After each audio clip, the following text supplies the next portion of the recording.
am Dr. Pradeep Behre, working as a scientist, Dairy Microbiology Division, NDRI, Karnal, Haryana. I will speak about spoilage of dairy products. Specifically, I am going to focus on the microorganisms that are going to spoil various types of dairy products. For example, cream, butter, cheeses, ice cream, condensed and dried milk, and indigenous milk products like khoa, dahi, chakka, paneer, etc. The emphasis will be given on the color, flavor and textural defects caused by bacteria, yeast and molds during the production, handling and storage of milk and milk products. As we know that milk is a basic ingredient for all types of dairy products, the microflora or the organisms present in the milk and milk product is affected by production method, handling and post-process contaminations, leading to the spoilage of dairy foods. What is spoilage? Spoilage, in a simple terms, we can say unacceptability of the product for human consumption. We cannot eat the spoiled product. The spoilage, especially in the milk and milk products, can be observed by visible growth of microorganisms on food surface, and also we can see the loss of texture by degradation of important components of milk and milk product. Also we can see the production of gas and unacceptable pigments. Pigment, for example, color. When we keep the product at a room temperature for longer duration, you are going to get some undesirable color formation on the product. That is nothing but the spoilage of the product. Then what type of organisms can spoil the product? We can say there are different category of organisms which includes aerobic spore forming bacteria, non-spore forming bacteria. When we say aerobic spore forming bacteria, means the bacteria which can form the spore or protective material surrounding the cell, that to protect them from the harsh condition. Non-spore forming bacteria, they do not form the spore and they are easily going to get destroyed by any of the treatment. Cyclotrophic bacteria, yeast and molds, they are also one of the spoilage causing organisms present in the milk and milk product. Among the various groups, cyclotrophic bacteria, Pseudomonas mainly, which represent the significant percentage of milk microflora and causes defects especially in the refrigerated dairy product. When we store the product at low temperature, this group will generally cause the spoilage of the product, because they can produce extracellular enzymes like lipases, proteinases, which can act on the fat and the protein. Fat and protein are the essential or generally present in the milk and milk products, and they are the very vital component in such kind of products. Another group, that is coliforms and yeast, they are mainly responsible for gasiness defects in dairy products. Most of the times, if you store or if you look at the product, if you can observe a gas formation, some bubbles will come out of it. This will be caused by the coliform or the yeast, and indication will be sometime if you see the product is canned or packed, you will get the bulging of the that particular vessel or can or tin. Now we will see one by one the various products which are going to get spoiled by variety of organism. So let us take cream and cream based product. Cream basically is a dairy product, often after separation of milk fat from the milk. It is nothing but the fat concentrate which is separated out from the milk. Cream is rich in the fat portion and generally it is called as a oil in water type emulsion. Mainly fat are present in the water, that is why it is called as a oil in water type emulsion. Different categories of cream are produced from the milk, which can be named after the type of treatment is given to milk or cream, which has been made for special purposes. For example, coffee cream, whipped cream, frozen creams. So there are lot many types of cream. The microbiological quality of cream is almost similar to that of milk from which it is prepared, but in the latter stage cream poses more problem due to the more handling steps are involved. As the cream is rich in fat, lipolysis, that is the breakdown of fat by microorganisms or their enzymes like lipases, is more important than other defects, although other defects can also observed with the cream. Most prominent is a fat degradation, it is called as a lipolysis. Fat degrading bacteria mainly are the cold loving, that means as I mentioned previously, psychotropic, these are the groups which are the most dangerous for the refrigerated product, and generally we keep the cream at a lower temperature.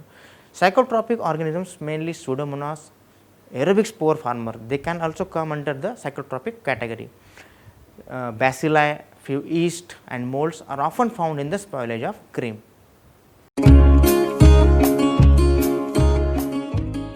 When the cream is spoiled, there are different types of defects can be observed. This includes souring, production of excessive acidity by lactic acid bacteria. Lactic acid bacteria are one of the important spoilage causing group for the cream, because it can produce lactic acid in the cream, and as a result you will get the sour cream. Sweet curdling means where the proteins are utilized by certain bacilli, and there will be curdling without formation of clean lactic acid, but you are going to get the sweet taste. Curdling without the acid production by rennin like enzymes, which is an example of the sweet curdling. It is caused by Bacillus cereus. Further, bitterness we can see in the cream, which is due to the degradation of protein, which is obtained as a result of bitter peptides formed by the causative organisms like Pseudomonas and Bacillus species.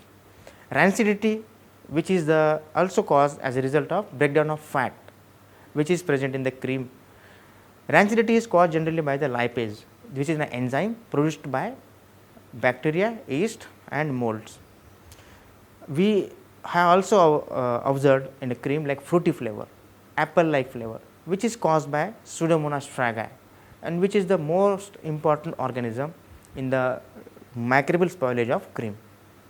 Other defects like yeasty flavor, malty taint, ropey cream and various discoloration. Discoloration means forming of different colors like black, pink, orange.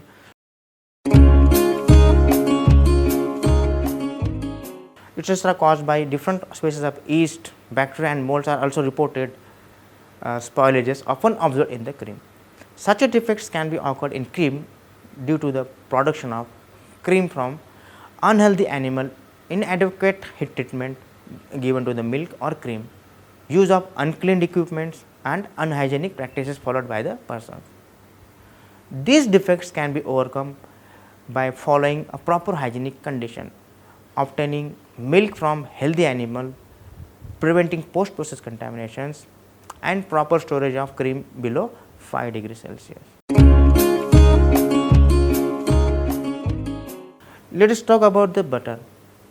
Butter as compared to the cream is a less prone for the microbial spoilage, because butter is nothing but the fat concentrate.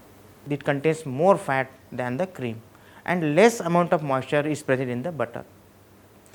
And furthermore, butter is also prepared by adding salt. This kind of butter is called as a salted butter, and due to the addition of salt, it gives a preservative effect to the butter. Such butter can be sometime coming into the market as a table butter, and this butter has a longer shelf life than the normal butter or the white butter. You must have observed white butter, you must have seen the white butter, which is generally used for the manufacture of ghee.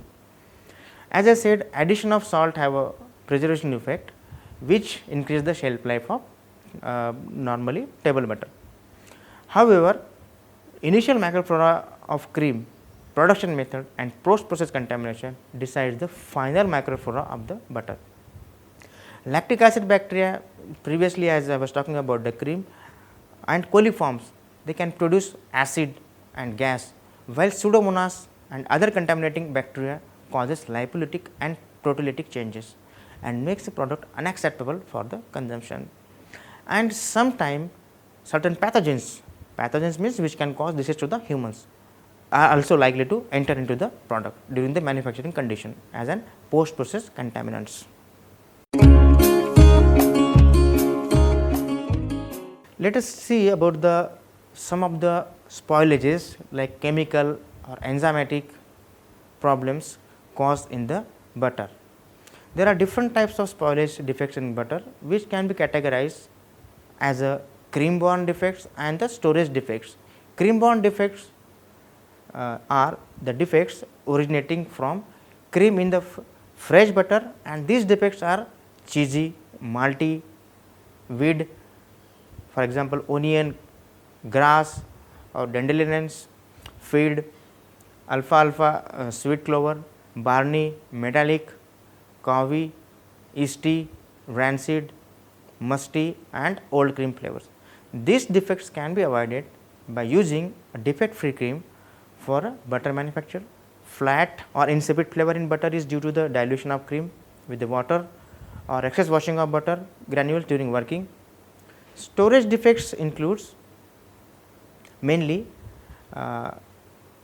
this will depend on the conditions of the storage, and this will mainly be occur due to the action of certain enzyme, and which will cause the which can be categorized as a chemical, enzymatic or microbial type.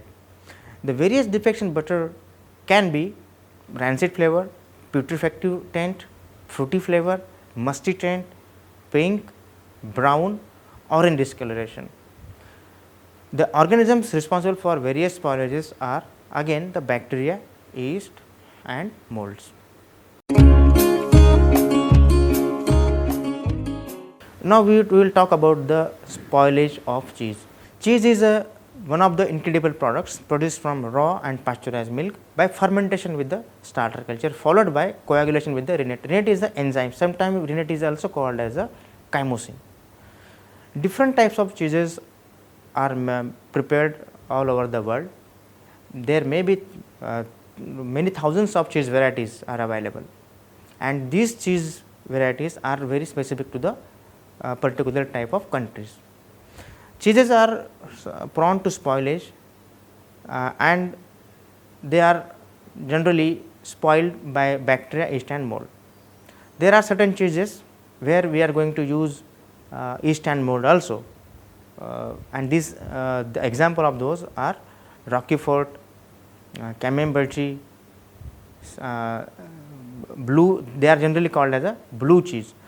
There are certain example of cheese: cottage cheese, brick cheese, Swiss cheese, cheddar, feta and mozzarella cheese, and some of them we must have heard, like Swiss cheese, where this characteristics of this cheese is eye formation, where you will get the small eyes on the surface of the cheese.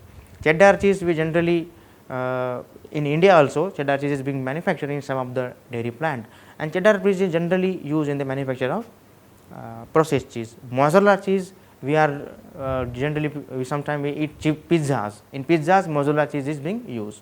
So microbiological spoilage of these cheeses is one of the important reasons that render the nutritious and tasty cheese not only inedible but also a potential source of infection.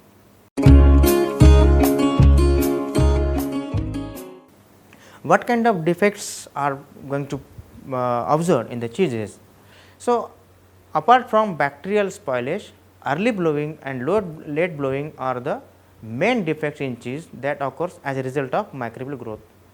Gas production in fresh cheese during the early ripening stage is called as a early blowing, and in the later ripening stage is known as a late blowing. Early blowing is generally caused by Escherichia coli and Enterobacter aerogenes, while late blowing, which is usually occurs after 10 days in cheese varieties such as in Gouda or after several months in some Swiss cheeses, is caused by the Clostridium species that are capable of producing butyric acid from the lactase. Clostridium species are also responsible for production of hydrogen sulfide, which gives a foul smell, and these Clostridium species are also responsible for the spoilage of tinned or canned cheeses. In processed cheese, these bacteria can cause bulging of the cans, because these bacteria are anaerobic in nature. Then what kind of fungal spoilage we can see in the cheeses? Because the condition in cheese are favorable for the growth of yeast and mold. Yeast can produce rind rot on the cheese surface, while molds can produce black and red spots on hard cheese and blue cheeses. Mold can also produce mycotoxins, which can be fatal for human being. Mycotoxins are the toxin which is produced by certain mold. For example, aflatoxin, which is produced by Aspergillus flavus. So, likewise there are many more toxins which are produced by the molds, which when produced in the cheese can be dangerous for human health. Now, let us talk about the ice cream. Ice cream is a very popular dairy product all over the world. It may be commonly defined as a frozen dairy products, and which is made by suitable blending and processing of cream or other dairy products along with the sugar, flavor, stabilizers, colors, and with the incorporation of air during the freezing process. Air generally increases the volume of the product. Actually, it is generally because you use to increase the overrun in the ice cream. The product is nutritionally rich and can protect the microorganisms and pathogens when present. However, the microorganisms in ice cream can come from the ingredients used in its manufacture or are added during the processing steps. Ice cream may be prepared with the several dairy on dairy ingredients. Hence, it may get variety of microorganisms. For example, during the manufacture of ice cream, we are going to use milk or cream, and these products should be free from coliforms, off flavors and spoilage causing agent. Skim milk powder is also used, which should not contain Bacillus cereus and Staphylococcus aureus, because they are the possible food poisoning organism. Butter or butter oil when used should be of high microbiological quality, and especially it should be absent in the Pseudomonas species, especially of Pseudomonas fraga. It should also be checked for yeast and molds, coliforms and lipolytic organism. Packaging materials will be a good source of molds and bacterial spores. It should be effectively sanitized before use. After packing, the ice cream is transferred in hardening rooms where all the moisture goes in a frozen state. Thereby, organisms do not get free moisture and hence cannot proliferate. However, they can survive for long periods if they are already present.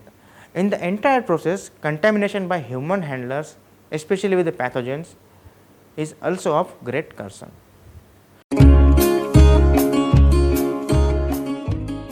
Now, let us talk about the spoilage of concentrated milks. When a part of water is removed from the milk, it gives a concentrated milk. It is generally done to increase the shelf life, reduce bulk or increase convenience for use in other foods. Concentrated milks are named as a condensed milk, evaporated milk and sweetened condensed milk, generally called as a SCM. Plain condensed milk has a shelf life comparable to the pasteurized milk because it is not treated, but evaporated milk and sweetened condensed milk, where sugar is being used, have a higher shelf life due to the sterilization and high concentration of sugar. Although sugar effect and processing condition in sweetened condensed milk and evaporated milks does not allow microbial growth, but still microorganisms, especially osmotolerant, which can tolerate high osmotic pressure like yeast and molds and some spore formers in case of evaporated milk, can find their way into such products and they can develop variety of defects.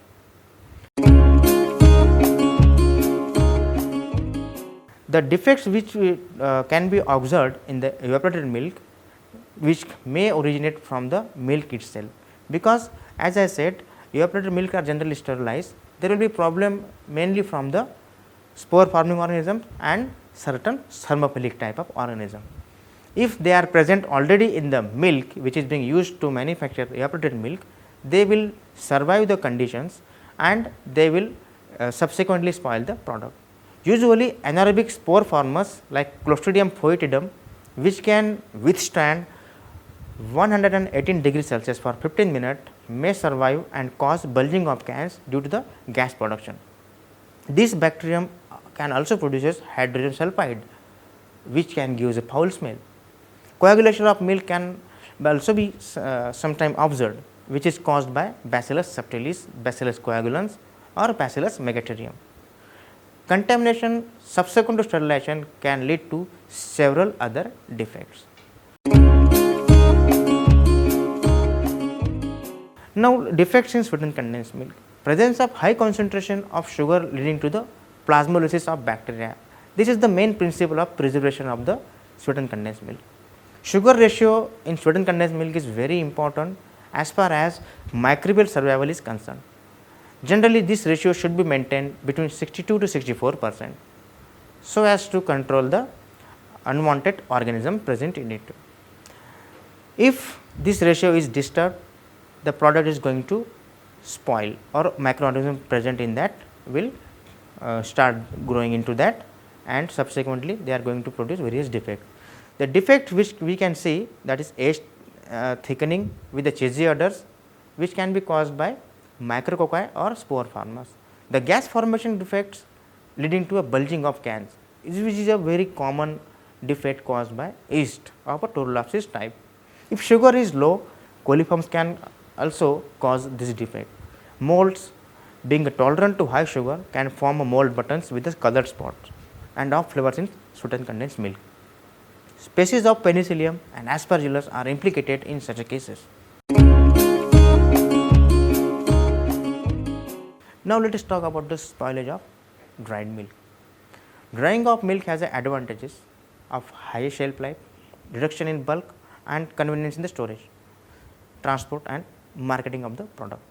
The dried milks have generally less moisture content, usually 2.5 to 4%, and less water activity, less than 0.7, where there is no possibility of microbial growth. Different types of powders, for example, whole milk powder, skim milk powder, infant milk powder, malted milk food, dried whey and other dried dairy products can be manufactured in a dairy. There are two basic processes called roller drying and the spray drying, which are available for manufacturing powder. In both the processes, preheating is a very important step because it can kill most of the initial organisms present in the milk. However, some thermoduric and thermophilic organisms have a chance to grow during the subsequent condensing operation. Balance tank, which is one of the important source of contamination, which is used generally as a storage tank for the condensed milk before subjecting it to the spray dryer. In the spray drying, evaporative cooling helps organisms to survive during the drying. So, when the organisms are present in the dryer, these can be influenced by variety of factors that will include the initial quality of raw milk, the chances for growth of organism during the processing, and extent of incidental contamination from air, humans, equipments, etc. Roll drying is an efficient process from microbiological point of view, as the milk comes in direct contact with the hot rollers, which kills most of the organisms. However, low levels of macrococci, Arabic spore formers and Sarracenia species have been found to be present in the roller dried powders. Thermoduric flora belonging to the macrococci, Streptococcus durans, enterococci, alkaligenous tolerans, Macrobacterium lacticum and bacterial spores can come as survivors of preheating, but in a relatively low numbers. They can have a chance to multiply subsequently, and the most important contaminant is the Staphylococcus aureus from the humans, which gets favorable conditions to grow in a concentrated milk in a balanced time. This organism is able to grow at a low water activity, hence high total solids in a condensed milk cannot inhibit it. The other important contaminant is the Salmonella, which is mainly coming through air and survives in the powder. The spray dried powder has much more intense contact with the air, as the air is used for the drying, cooling and conveying of the powder in a spray dryers. Extreme care is required in the preparation of infant foods, especially to keep them free from the pathogens, because these infant foods are given to the most vulnerable group of the humans. Preparation of infant foods required addition of some other raw materials also. In addition to the milk, the quality of milk which should be strictly regulated.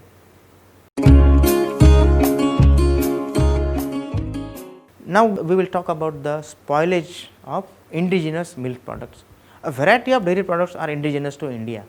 These are called as indigenous because they are specially popular and manufactured in India. These are the important part of the Indian cuisine.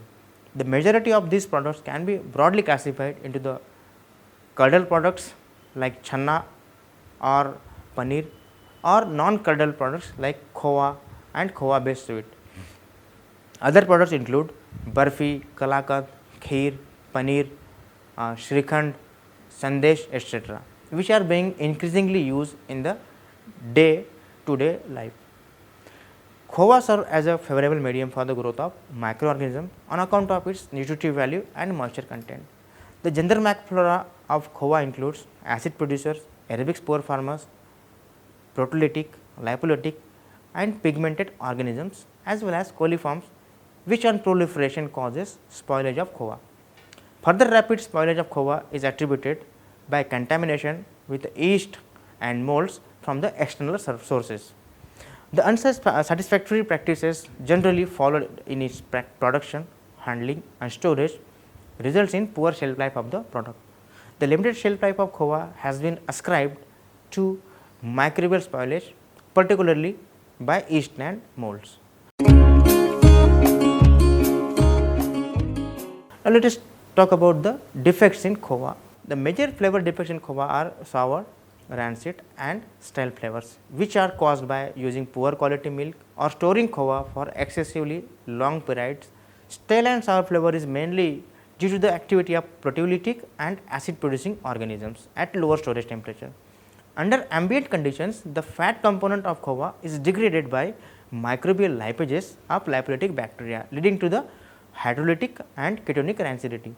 Hard body generally due to low fat content of the milk and low moisture content of khowa.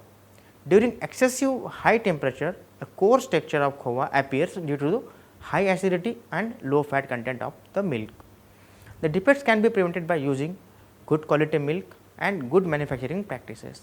Excessive high temperature during the final stage of manufacture and inadequate storing and scrapping during khowa making causes browning in the final product. A very high moisture content of khowa, high humidity in storage rooms and poor packaging leads to mold growth on the surface of the product and may also produce certain mycotoxins in favorable conditions. The defects can be prevented by storing khowa in airtight packages, moisture levels kept under prescribed limits and the treatment of wrapping papers with antifungal agents like potassium sorbate for control of mold growth.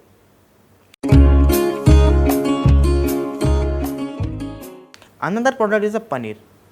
Paneer, a popular indigenous dairy product which is similar to an unripened variety of soft cheese, which is used generally in the preparation of variety of culinary dishes and snacks. The spoilage of paneer is mainly due to the bacterial action and chemical changes in the environmental condition during the storage, transportation and handling. This may cause microbial spoilage and further results in quality and nutritional losses. Pre and post process microbial contamination of the paneer is a potential safety hazard for a consumer, which leads to food poisoning. Spoilage in paneer comprises of flavor. The shelf life of paneer is low and the spoilage is due to the surface growth of microorganism. Generally, a greenish yellow slime is formed on the surface and the off flavors render the paneer unacceptable by the consumers. Oxidation and hydrolysis of fat also leads to production of off flavors, stale, rancid and unclean flavor prevails in paneer when proper packaging is not done. A slight amount of cooked flavor accompanied by Maillard browning during excessive heat sterilization occurs in the product. The defects can be avoided by using fresh milk, headless of fat is also avoided, storing paneer at 4 to 6 degrees Celsius and controlling microbial growth by using permitted chemical preservatives like gelocid and hydrogen peroxide. Color and appearance defects, improper packaging leads to microbial growth on the surface of paneer, which gives rise to shiny appearance and sometimes to brown spot also. Hardening of paneer also occurs due to the improper moisture levels. The appearance defects can be avoided by using proper packaging material so that air is excluded completely and storage temperature is maintained. The optimum fat level in milk and optimum pressure for pressing is preferred to avoid the surface drying of the paneer. The next product is channa.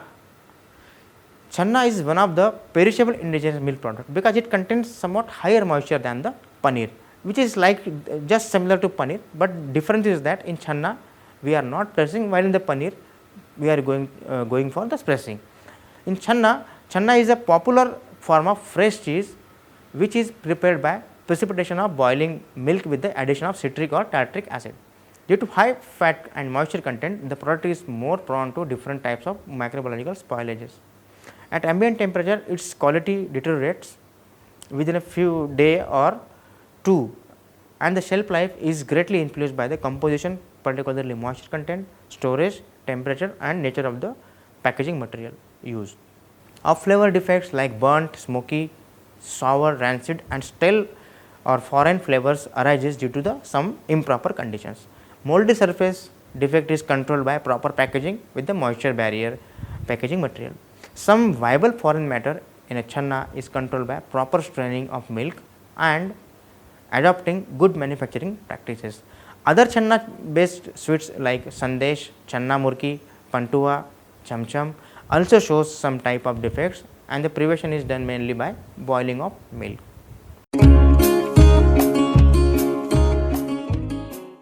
Another indigenous products are chakka and srikhand. Chakka and srikhand are the fermented milk products made from dahi. The semi-solid mass after the drainage of whey is called as a chakka. While srikhand is prepared by blending chakka with sugar, flavor, cream, etc. During conducive condition, coliform, bacilli and yeast and mold causes off flavor in the srikhand. Mold being osmotolerant and acidic also causes spoilage defects in srikhand. Chakka is more prone to spoilage due to high moisture and absence of added sugar in it.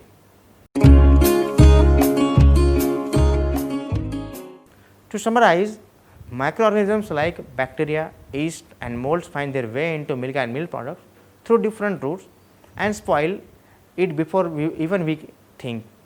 Many innovations in pasteurization, sanitation practices, refrigeration and process designs have evolved in dairy industries to minimize the microbial contamination and assures safe, high quality dairy products. The rate of spoilage of many dairy products is slowed by the application of one or more of the treatments like reducing the pH by fermenting the lactose to lactic acid, adding acids or other approved preservatives, introducing a desirable microflora that restricts the growth of undesirable microorganisms, adding sugar or salt to reduce the water activity, removing water, packaging to limit available oxygen and freezing. Thank you.